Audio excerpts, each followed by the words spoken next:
We're about to get started here. Okay, welcome to the 20th TILO Presents session on Google Hangouts. Today we are going to hear from Christine Danhoff from Genoa Area Local Schools, and she's going to be presenting on augmented and virtual reality. My name is Carrie Rasek from Rossford Schools. I'm the integration specialist here, and welcome to today's session.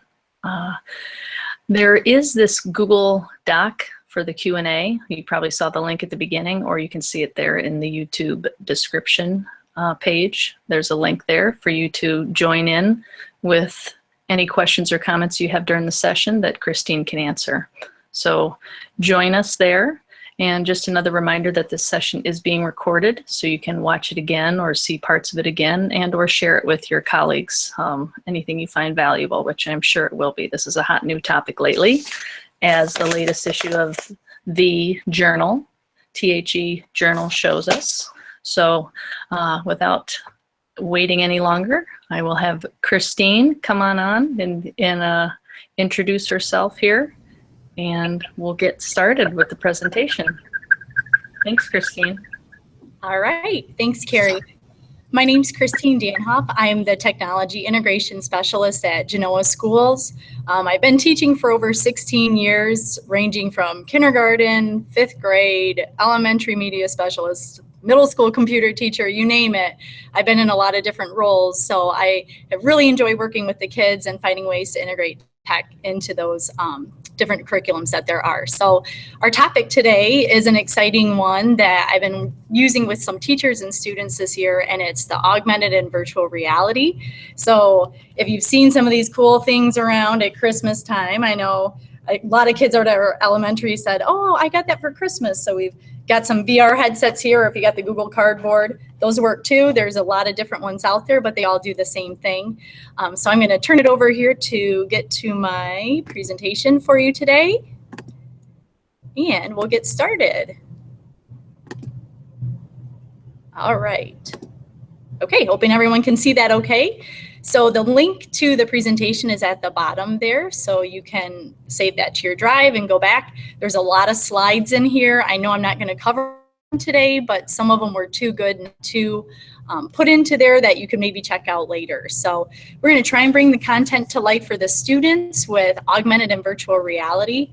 And there's some of my contact info, so my email is on there if you want to get a hold of me on Twitter.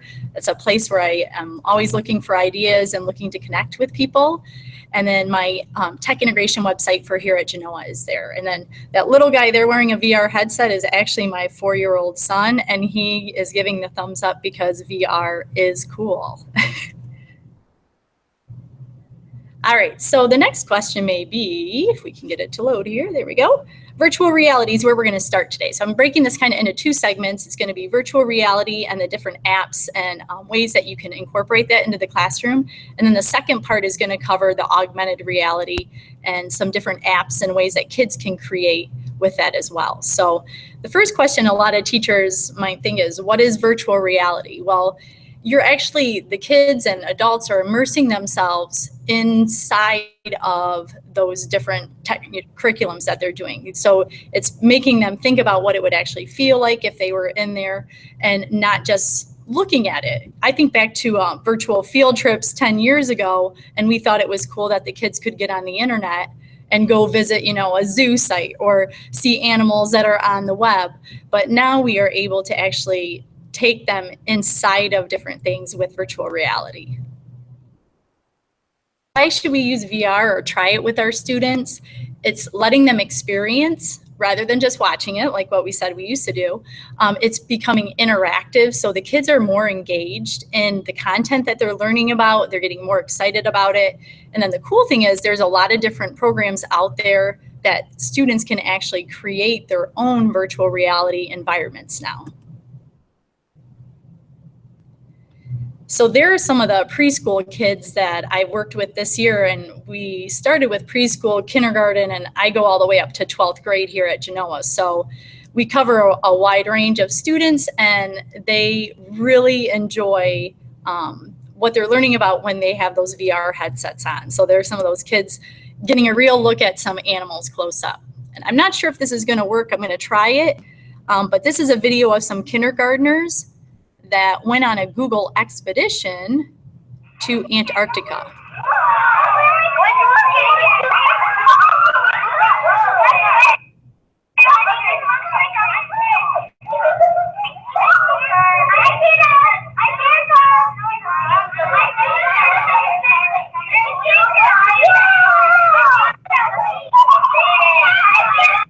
I'm going to pause it because I'm not sure what the feedback would be like on there with the sound going through, but you can hear from their squeals and excitement and talking to their classmates and peers how excited they were just using the iPads. They didn't have the virtual reality headsets on for this activity, but they were feeling like they were actually there in Antarctica. They could see those animals.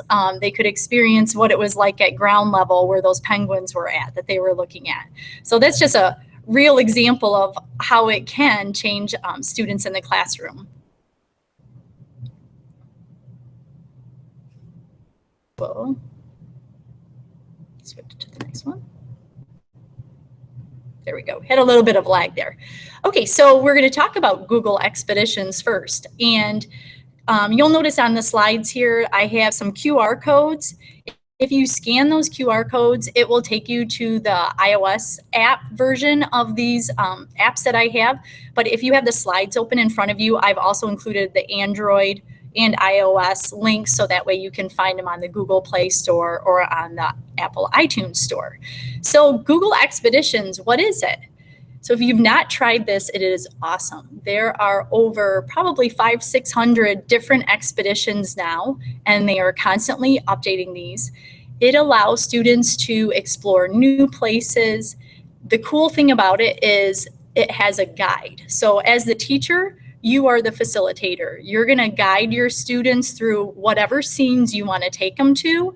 And the neat thing that you'll see is on the students' end of it, if they're using an iPad or if they're using a VR headset, there'll be a little arrow that pops up to show them what direction they need to go to find the specific thing that you are trying to show them on there. Then it has some good information about the different topics that are there that you can ask questions and give the kids some feedback and let them talk about what they're seeing as they're exploring. So there's lots of different expeditions. Like I said, there's more than 500 of them, and I'll show you a great list that is included in my slides here that you can search for some, but covers a wide range of curriculum topics that are out there. And like I said, you don't have to have the VR headset or devices in them in order to do an expedition. You can use an iPad, as you saw those kindergartners doing, and that works just as well. So down here at the bottom of that slide, I have links to the list of the expeditions. TES Blend Space has a great resource of all those Google expeditions and lessons that go with them. And then if you're into HyperDocs, which is a cool new tool to help get those kids thinking and using their critical thinking skills and creating, there is a Sheets, Google Sheets version that has some different HyperDocs that go with the expeditions. So I'll show you what that looks like. So there's just a screenshot of that, but I'll actually go out to the other tab here. And if it stayed loaded, it did. Okay, so you can see it was last updated on May 1st. This spreadsheet is constantly changing. And you'll see over on the left here, it says that these are new expeditions. So how I use this spreadsheet, instead of trying to scroll down and search through 600 different expeditions, if I'm looking for something in particular, I just use Control F, which is find on that page. And let's say I want to search for chocolate. And you may be thinking, why am I searching for chocolate? Our third graders do a unit on chocolate. And so I found that they just added these new Google expeditions, which you see right there. And the find tells me there's 9 or 12 different things now that came up, and it will highlight for me. Here it is inside Mackey's Chocolate Factory. So we're actually gonna next week go on a Google expedition to that chocolate factory. And it's just a nice way that you can find resources quickly and see if there's something that goes with the content you're teaching. And then the next tab here is going to be that sheets that has the different Google Expedition over here. And then these are some hyperdocs that people have created. And you'll see their names that are there that you could use to go along with your expedition that you are running with your students. So lots of great resources that are out there. It's just remembering where they all are and accessing them. So if you've never used Google Expeditions before, I'm going to show a little snippet of this video. And this kind of will show split screen what the guide sees, which is you, the teacher, and then what the students will see. Welcome to this EdTech Teacher video tutorial on using Google Expeditions. So on the right-hand side, I have the teacher device running Expeditions, acting as the guide. On the left-hand side of the screen, I have a student device acting as the explorer who'll be following the guide. So on the right-hand side of the screen, you can see I've initiated a Mount Everest expedition. Okay, and I just want to show you a little bit what it looks like. So here the kids are called the explorer, and you'll see up on the right there, we're over by on the right side of that screen, you'll see those VR goggles. That is if you have headsets available or Google Cardboard available for your students, you can toggle into that mode and then they can view it in with the VR mode then. But if they are just using it on an iPad, they're just going to click join, and then the teacher will have to start the expedition by clicking the play button, and then they can go through to the different scenes. And it will come up on the kids' iPads and it will say, waiting for teacher if the teacher is switching screens. So it's awesome because the teacher is still facilitating it and the kids are still exploring and going at their own pace. All right, so moving on, past Google Expeditions, onto something else, which is very cool. Sticking with the Google products, it's Google Street View. So what Google Street View and how it can be used within your curriculum is you can, on this app, take your own 360-degree images. If you want students to explore a specific place, or maybe you're talking in language arts about a story and the setting is in England and you want them to see what England looks like close up, you can just use the Google Street View app and they will be right at street level. They'll get to see buildings that are there. They'll get to see the street, similar to what you would see on Google Maps if you were on a desktop. So, but the reason I really like this one and why I included it for VR is that you can view places with the VR. Again, you'll toggle to that mode. You'll click those little goggles, put your phone or device in the headset, and then you can be immersed right inside of in England somewhere or wherever it is that you're teaching your kids. So we've used it actually this year in a different way. We used it to take a 360 image of our media center, and our media specialist at the elementary decided to make a digital breakout EDU where she took the 360 image and included hotspots in it, which had some of the clues for the kids to do a breakout, which was really awesome. She's actually running that this week. Some more ideas are, of course, included down here that you could get to implement those 360 images or going to Street View on there. And then, like I said, you're going to app smash it kind of together with some of these other sites that are out there that allow you to upload 360 images. And some of those are Story Spheres, which is the top image you see there. That was at the OETC conference in my hotel. It doesn't look quite like a 360 image in that picture, but if I was to load it on there, I would be able to manipulate and go all around, look up, look down. The site we used for our digital breakout, which is the picture below it, is the Round Me, it's called. So Round Me allows you to upload a 360 image, add the hotspots, which are those little white circles that have the eye on it.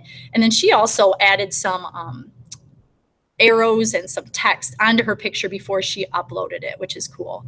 And then CoSpaces has now allowed the ability for you to upload your own 360 images as well. CoSpaces can be used for students to create their own VR content. And I do have a slide of that that we may get to at the end. We'll see if we do, but it's an awesome tool for probably middle school and high school students to create their own virtual reality environments. So it's awesome. That app and program allows them to use the VR headsets as well. All right, keeping with that Google again, they've got a lot of cool things out there. So Google Arts and Culture is another app, but also you can visit it on the web on your Chromebooks. And it covers anything from art, history, wonders of the world, whatever it is that you want to learn about. It does have some different virtual tours that you can go on there and see. So they have the national parks on there as well. You can search by timeline and time periods. You can look for specific artifacts. So there's lots of different subjects this covers besides just art. Because when I first came across it, I thought, oh, this is great for our art teachers. But then I realized there's science topics in there. There's the history, of course. So you have lots of different things that you can integrate in with the Google Arts and Culture. Now, if you're using it on your Chromebook, of course, a question that has come up before is, can you do VR on a Chromebook? Well, you can view 360 images and manipulate them and move your mouse up and down and to see those images, but it's not really technically a VR image. But if you were to view it on a headset using the app, then it would be that virtual reality. And then this is just a link. You have 10 different virtual reality tours that they gave as some of their top ones, but I highly suggest you go in there and just search and find and check out what is all there, and then you can see what may tie into your curriculum that you have. Okay, so this is really cool and perfect timing that Google's always updating their products. Google Earth now has the availability that you can use it on a Chromebook. Yay, which is awesome. You can use the app, of course. We used to have to download it onto our desktops in order for it to work, but now the ability to use it on Google Chrome is amazing. So I'm actually gonna go out here to Google Earth. This is what it looks like on a Chromebook. And they have some different options on here. This is one of their voyages that they have set. So this is the National Treasures. And if I say start exploring, it's going to zoom me in. I'm hoping that there's not too much of a lag here with our wireless. Okay. So their voyages that they have already created kind of remind me of the Google Tour Builder, if you're familiar with that. So off to the side here, you'll have some information, and they will also have their pinned landmarks that they have for this voyage. And then, of course, if I hit the next button, it's going to fly me to the next place. It's going to give me an image, kind of like how Tour Builder does. And this one has a video from BBC on it. And it's going to give me a little bit of information about this flying dragon that's in Borneo, which is cool. Now, the cool thing about having Google Earth available on the Chromebooks is that now you can incorporate Google Lit Trips, which is great for the language arts classroom, into using Google Earth on the Chromebook. So kids can actually go visit the different settings of a story that they're reading about, go through the Lit Trip. There's a lot of them available again. Resources already made are great. And it will allow the kids to see firsthand. They can zoom in, of course, just like the normal Google Earth. And then, of course, they had to throw in their I'm feeling lucky button. So if I click that, it's going to randomly decide for me, okay, where am I going to go today? Lucky button in a Google search. And it's going to spin. So let's see if it will. There it goes. Okay, it's going to take me to the Blue Mountains today. So pretty cool. We're going to fly in there and check it out. So this is one of those where it's you're kind of in that virtual experience that's there. Of course, you're not viewing it on a headset, but virtually students can zoom in. They can look all around them in different directions and experience the world in a different way. All right, I'm going to sneak back here. So there's the link to the Google Lit trip. I would highly suggest you check that out, especially if you are a language arts teacher. Okay, something else that's out there is, it's called Google Speak to Go. Since I work with younger students, I think this would be great for anyone with elementary age students they're working with. We know that they sometimes are not sure how to spell some of those big places. So if we want to take them on a trip and have them all accessing it on their device, Google Speak to Go would be a great place to start. So it allows you to explore the world, similar to Google Map or kind of like Google Earth that we were just at, but they're going to use their voice, which is awesome. So let me go to Speak to Go. And you notice right here, there's those goggles I was talking about. It says VR not found. So I'm on my Chromebook right now. So if I was on my phone and I had Google Chrome installed on my phone and went to Speak to Go, it would allow me to put my phone into my VR headset and use it in VR mode. So I could be taken immersively into these different places. So I'm going to say try it without a headset, of course. Tap the space bar. The Golden Gate Bridge.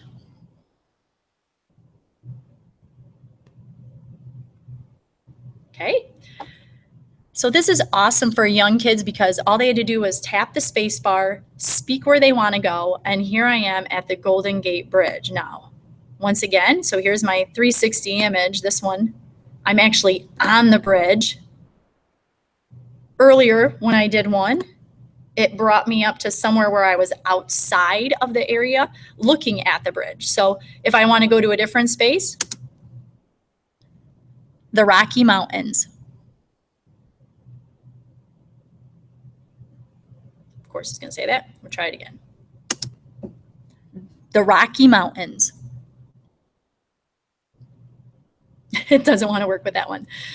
Well, in reality, it should work, of course, there, but it's a nice, easy way for the kids to explore those images quickly. It takes them right there. So if you want to hook them on a lesson that you're doing, this is a great tool to use. So you can use it with VR, but you definitely could use it without and on a Chromebook.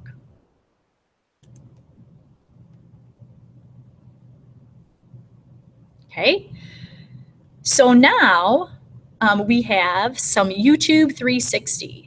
So I had a good conversation with another tech integration specialist at another school, and we had mentioned all the great resources that are out there for 360 videos and virtual reality videos now on YouTube.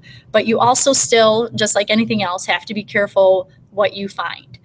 Some of the videos that you may search for that say virtual reality or 360 may not technically be 360. So like anything else, you have to do a little research and find some good tools that you can use. Some good ones that we've used, and those little preschoolers you saw at the beginning of the slides, we were using the Discovery 360 videos. BBC has some good 360 videos, and I've also seen some other ones that have been on there. So if you click on any of those, of course, when you're viewing it on a Chromebook, it's not going to come up 360. So what we did for the kids is we had the YouTube app on our device, our phones, brought up the video, and then that little VR headset button in order to put you in VR mode. And then we put them in the headsets, and the kids were exploring. They were walking with wild elephants. Some of them thought sharks were right in front of them. So it was really great to see their reactions to what they were seeing in the virtual reality headsets. So it was just a great way to bring that content to life for them.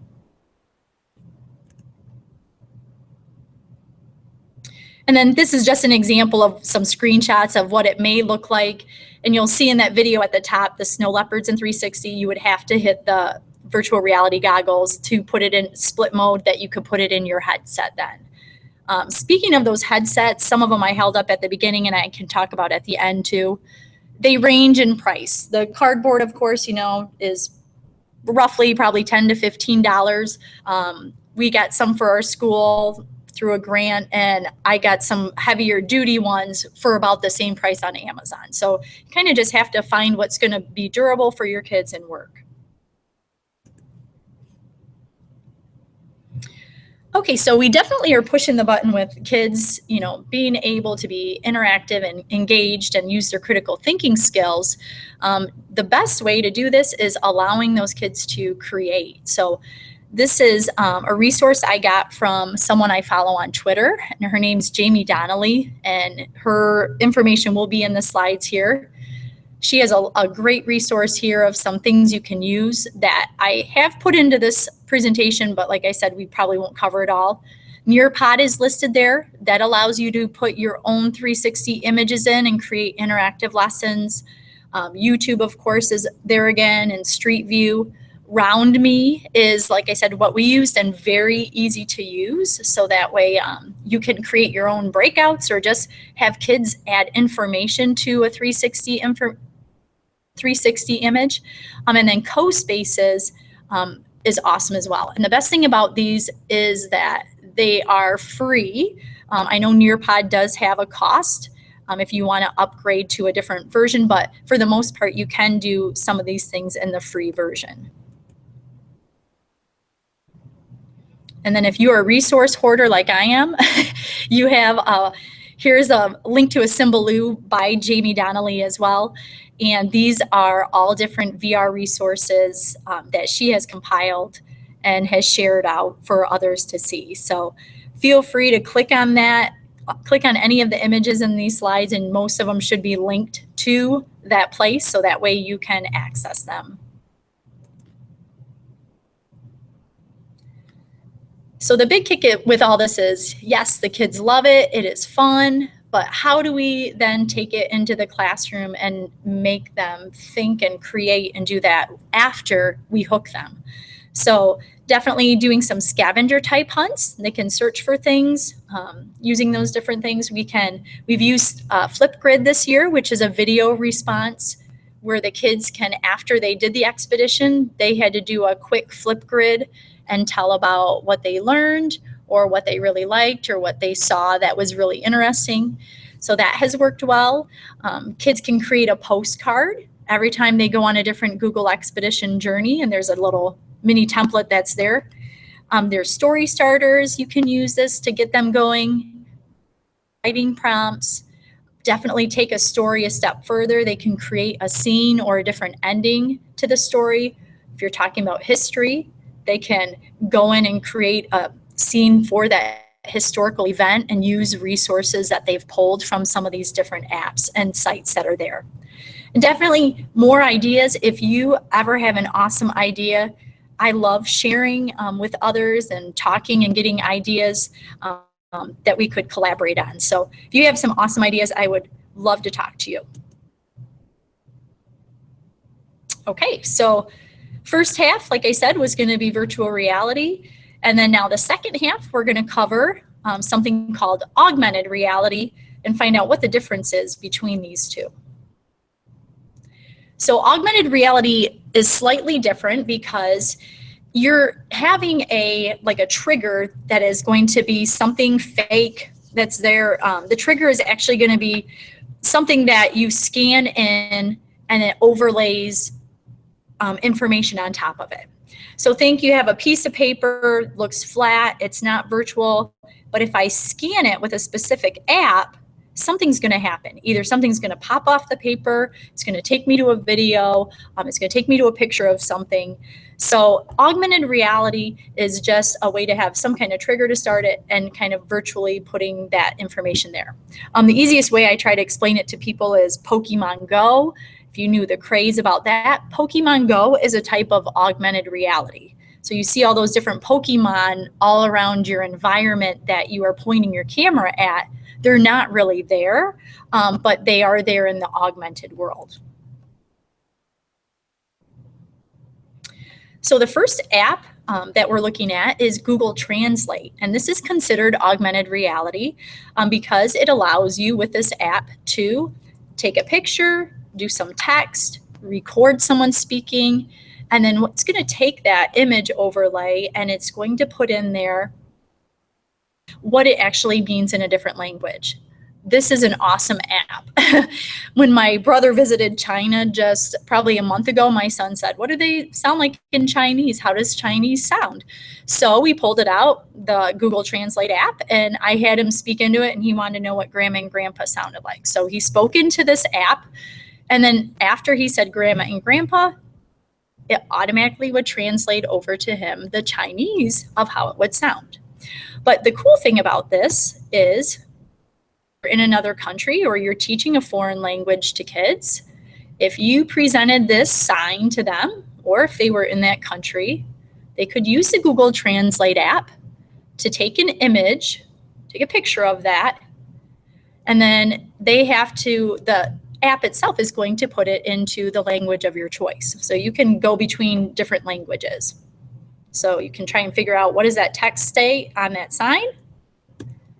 So if we use the Google Translate app, this is what you would see. So on the picture on the left there, it's showing that in English, this would be the translation they came up with. Danger, high pressure gas lines handling can cause death. So you can see it took each of the words that were on that sign and translated it into English as I had picked. And you can see the screenshot on the right there, I was going from Spanish to English. You have some different ways that you can enter in your information. So the camera icon is what I use to take a picture of the sign. The microphone in the middle there allows you to speak text, like I had said my son was doing. Scribbles that are there, that allows you to handwrite with your finger text that you want to translate over as well. And then you can have it speak, of course, the Spanish to you by clicking the little speaker icon and speak it in English for you as well. So you can save it to your drive, share it out, things that are there too to keep it. So this is a great tool that could be used for foreign languages. They could use it to practice some of their vocabulary. They could use it to create stories and then see what the other person's story is. So lots of different ways that you could use it. Okay, so now some of these other augmented reality apps here are they should mostly be free, but they do have some paid versions with them. This year I've used only the free versions of these, and it's been a great experience with our kids. They really love to see how it comes. And in just a second, I will show you what some of these triggers or pieces of paper would look like to you, when you get them to scan with the app. So Quiver is formerly known from the Color Mix app, it used to be called, but now it's called Quiver. They already have pre-made printable triggers that cover a variety of different resources. And you'll see that the printable pages are there for you that you can link and download. And then what you'll do is the kids, you print it off for them. So then they're going to color it in. They can label things on it. They can create whatever that printable trigger is going to be. And then after they're done creating and coloring and labeling, they're going to scan it with the Quiver app. And what will happen is it will look like something like this. So here's some different samples using Quiver. The one on the left was just a fun one. You could create your own latte cup. So it was St. Patrick's Day. So I drew and colored that on that flat piece of paper, but what you're seeing there is the augmented version of it. So it pops off the paper. The kids think it's there. It's funny to see how they'll put their hand there and try and grasp onto it, but it's not really there for them to hold that coffee cup. Then they have, of course, a Halloween one. You could decorate your own jack-o'-lantern. It had spooky music to it. Then, of course, the one that I think is great for science, they have plant and animal cells as well. So they would color the different parts of the cell, and then they could also label them on there. And then the cell pops off of the paper of your device that you're using the app on. You can look right on top of it. You can look underneath it on the side. It's like it's just floating there right in front of you. So you can look closely at it as well. The cool thing about the Quiver app is it allows you to take pictures of your creations like I did here, but you can also create videos of your creations. one will work.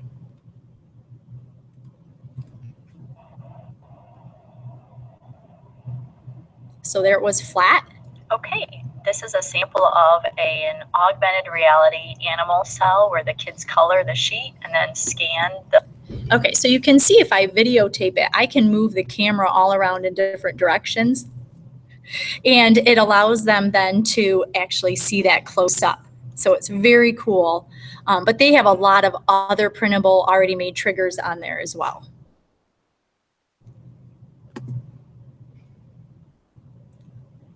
All right, another great one is called Blipper. Blipper is another app where you can have already made triggers, and they do have some as well. They have a volcano, they have butterflies, they have a sunflower, how it grows, and you can locate those from down here. They have some of the already created blips that are linked below in the more resources. But the cool thing with this one is you can actually create your own blips or your own triggers using something called Blip Builder. So it is free. It allows you to create your own topics or content that you want the kids to have come to life for them. I would highly suggest to watch the YouTube tutorial that goes with this because it is a little bit complicated to figure out, I guess, if you're a first-time user of it. So definitely check those out. And then this is what some of the Blipper augmented reality content looks like.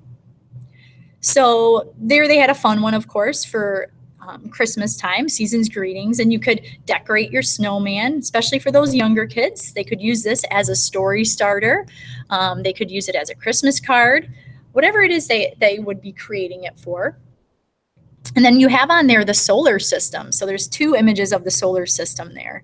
You have the one where it looks like the planet Earth is orbiting in you can see my chair, my bag laying on the floor there, but it puts the whole solar system wherever you have your device. So if I'm out in the hallway, it would be there. Yeah. So it actually was orbiting around. I could pause it and stop it.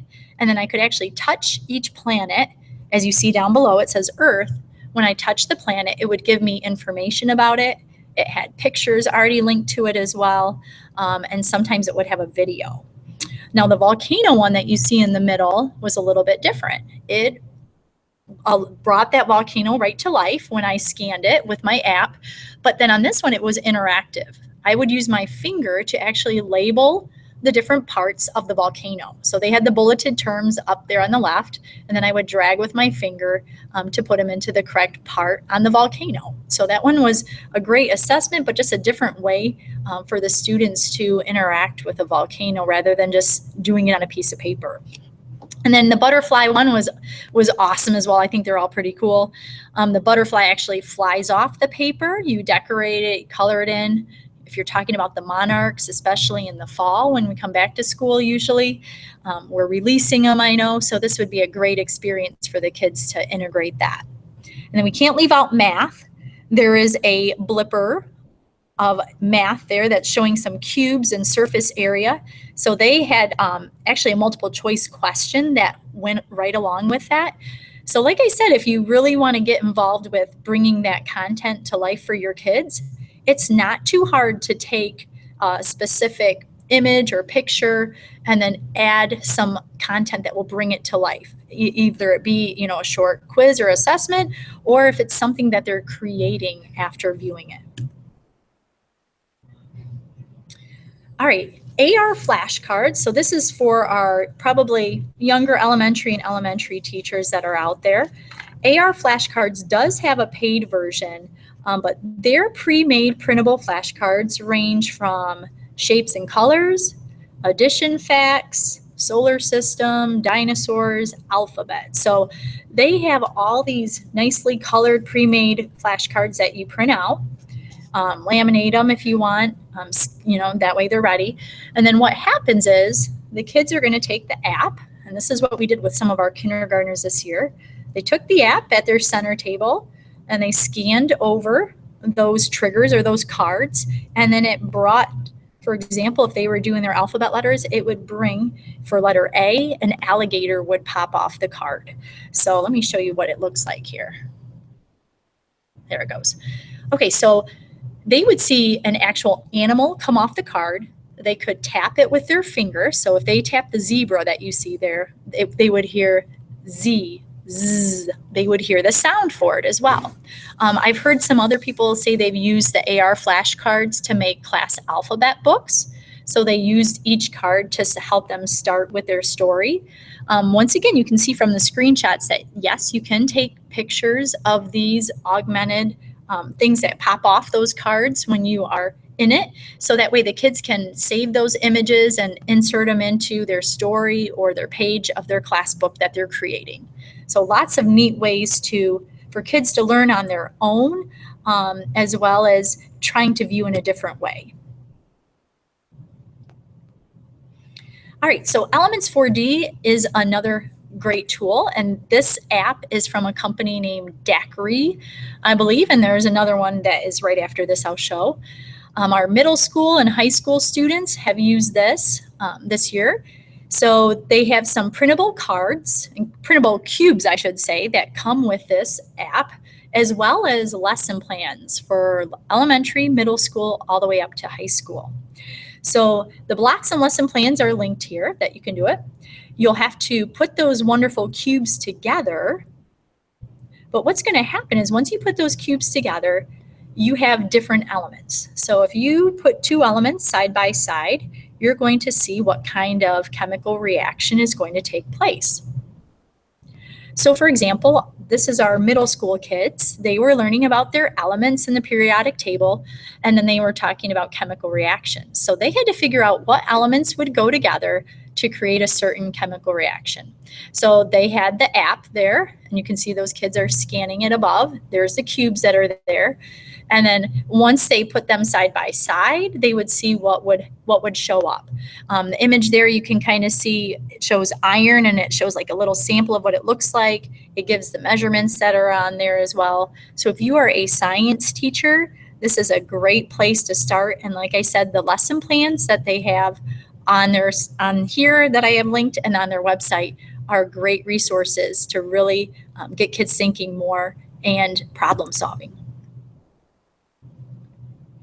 If you teach anatomy, the Dacry Anatomy 4D app is another great tool. Right now, they just have 2 triggers that they've made. I'm hoping that they can come out with some more, but the 2 are the human heart, and then the human body is the other one. So how can you integrate this into your class? Well, of course, if you're teaching them about all the different systems in the human body and you want them to view them closer up, you can take them, give them that trigger, and here they go. So it pops off the page. Number 1, like I said, you can manipulate the device that you are holding, so you can kind of turn it around and check it out, zoom in on it. It actually will show each different portion that you want. So for example, on the human body trigger that's there, I can change it from male to female. You can turn off the muscles, so you just see the skeletal portion of it. You can just see the circulatory system if you want to see that. So kids can really go in depth to explore and learn more about the information that you're trying to teach them in class.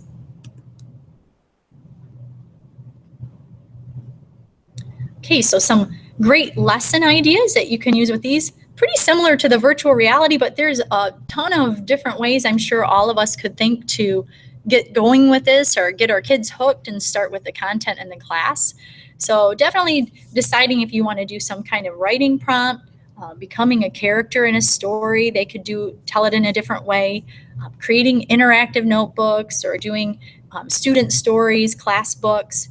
But I think the coolest thing of all would be to have the kids try out something like Blip Builder and have them actually create their own blips that they could scan to share with their classmates, to share with their families that way. And I know there's a lot of other ones out there that there was just so many to put in here that I probably couldn't fit them all in.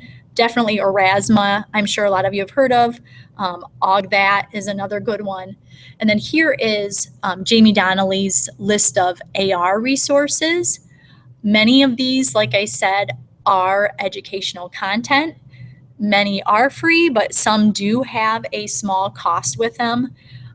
In this slides presentation, I did put in there the AR circuits. So if you do teach circuits with your students, there is a great way, instead of trying to get those snap circuits or purchasing them for your school, you can have these cards that it will allow you to build, either manipulate with your hands, or you can build circuits on your Chromebook and scan it, and they'll turn on, and see you can see what will happen with them there. And then also there is the Cromville app also has some great educational content on their site that you can download and use with that app as well.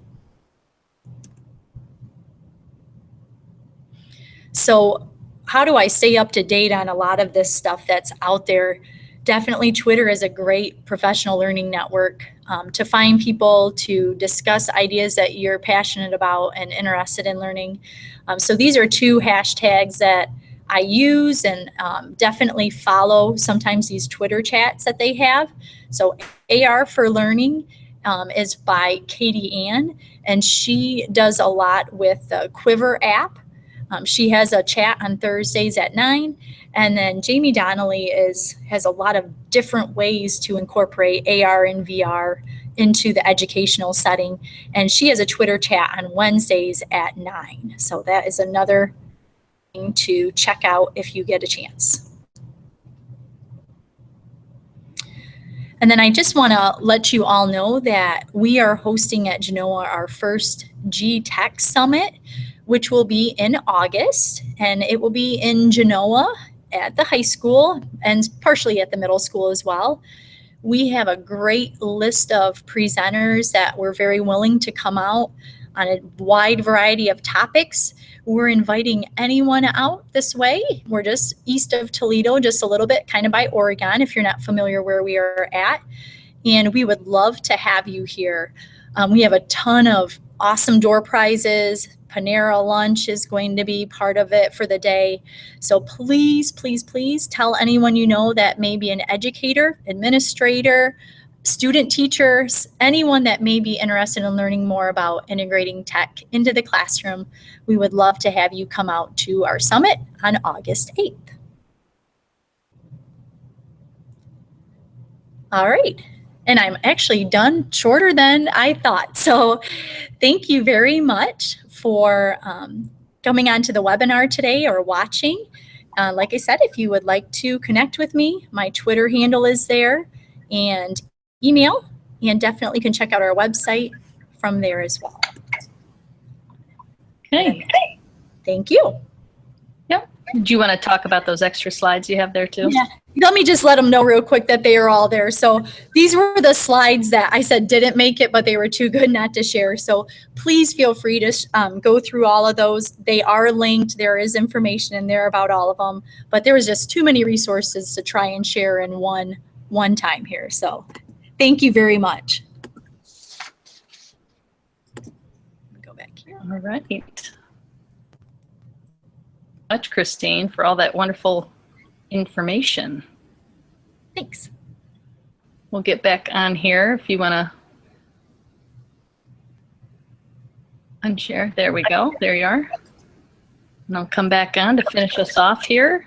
I do want to point out that there were no questions, Christine, during the session, so I just put a couple comments on there and links for people to attend to. So lots of great resources. I want to point out as well that there's a lot of conferences this summer that we've got in Ohio that you can check out on the TILO webpage.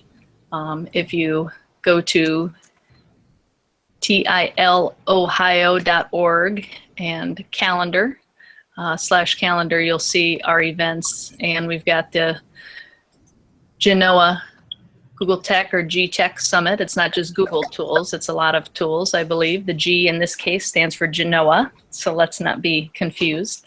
So there's registration there. So it sounds like a great event and close for people up here in Northwest Ohio. Also in August, you'll see that there's the August 4th Spark Technology Conference. That's their 13th annual one. They've got a lot of great presentations going on there in Eastern Ohio. And then if we go back a couple others, there's a few others I've got to get up on the calendar here, but we've got another tech summit at Vantage Career Center, and that's over by Sandusky, I believe. And then we've got another one here with, I think we've got two. Let me refresh this page real quick. We've got two on June 13th and 14th. So we'll see if those show up here. We've got one near Cleveland, and that is a Google Summit, I believe. So lots and lots of stuff this summer coming ahead for everybody. And of course, the page is also loading really slow, but let's see if we can jump ahead. There they are. They're both listed now. So there you have it. Lots going on. So Christine, are you going to be presenting that as well at your summit? Yes, actually, I'm going to be at the one on June 7th and 8th doing the same AR, VR presentation at both of those. And then I'll be at our summit as well doing this one. So Perfect. Look forward to seeing everyone. It's a busy summer for everybody, it looks like. A lot of learning to continue to go on. So thanks again, everybody.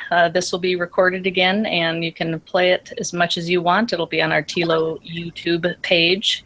And thanks so much again, Christine, for presenting. Everybody watch for more opportunities to present or learn in the fall. Send out a request sometime late summer or early fall. All right, thanks, Christine. Everybody, we're gonna end the broadcast now. Thanks.